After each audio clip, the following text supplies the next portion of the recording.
അയ്യപ്പ ഭക്തന്മാരോട്, ശബരിമല തീർത്ഥാടകരോട് കടുത്ത ക്രൂരതയും അവഗണനയുമാണ് ഈ ഗവൺമെന്റ് നടത്തുന്നത്. 6-7 മണിക്കൂർ ഇപ്പോൾ തന്നെ ക്യൂവിലാണ് അയ്യപ്പ ഭക്തന്മാർ. ഒരിടത്തും കുടിക്കാൻ ശുദ്ധജലമില്ല. കൊച്ചുകുട്ടികളും പ്രായമായവരുമെല്ലാം കുടിവെള്ളം കിട്ടാതെ വാവിട്ട് നിലവിളിക്കുന്ന ദൃശ്യങ്ങളാണ് ശബരിമലയിൽ നിന്ന് വന്നുകൊണ്ടിരിക്കുന്നത്. പമ്പയിലും സന്നിധാനത്തും ഒരുക്കങ്ങളൊന്നും പൂർത്തിയായിട്ടില്ല. പമ്പയിൽ വിരിവെക്കാൻ സൗകര്യമില്ല, തർപ്പണത്തിനുള്ള സൗകര്യമില്ല. പമ്പാതടം ആകെ മലിനമായി കിടക്കുന്നു. തീർത്ഥാടന വഴിയിലൊന്നും വെളിച്ചമില്ല. ശൗചാലയങ്ങൾ പ്രവർത്തിക്കുന്നില്ല, എല്ലാം പൂട്ടിക്കിടക്കുകയാണ്. തിരക്ക് നിയന്ത്രിക്കാനുള്ള സംവിധാനങ്ങൾ അമ്പെ പരാജയപ്പെട്ടിരിക്കുന്നു. വളരെ പ്രഗത്ഭനായ ഒരു റിട്ടയർഡ് IAS ഉദ്യോഗസ്ഥനെ അവിടെ ദേവസ്വം ബോർഡിന്റെ പ്രസിഡന്റാക്കി ജനങ്ങളെ കണ്ണിൽ പൊടിയിടാമെന്ന് മാത്രമാണ് സർക്കാർ തീരുമാനിച്ചത്.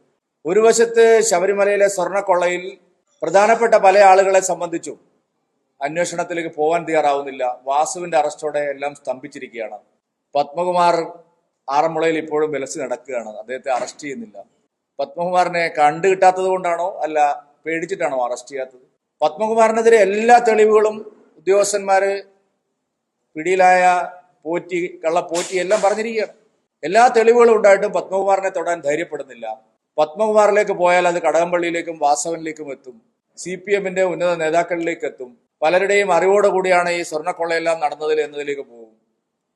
അപ്പൊ ആ കേസ് അട്ടിമറിക്കാൻ ഒരു വശത്ത് ശ്രമം നടക്കുന്നു. മറുവശത്ത് തീർത്ഥാടനം തുടങ്ങി ദിവസങ്ങൾ കഴിഞ്ഞിട്ടും ഒരു അടിസ്ഥാന സൗകര്യവും ശബരിമലയിൽ നിർവഹിക്കുന്നില്ല. 120 കോടി രൂപയുടെ ധനസഹായം കേന്ദ്ര സർക്കാർ പ്രഖ്യാപിച്ചിട്ട് 5% തുകയുടെ എസ്റ്റിമേറ്റ് പോലും ശബരിമല വികസനത്തിന്റെ കാര്യത്തിൽ നടന്നിട്ടില്ല. സമ്പൂർണമായിട്ടുള്ള അലങ്കോലമാണ് അവിടെ ഉണ്ടായിരിക്കുന്നത്.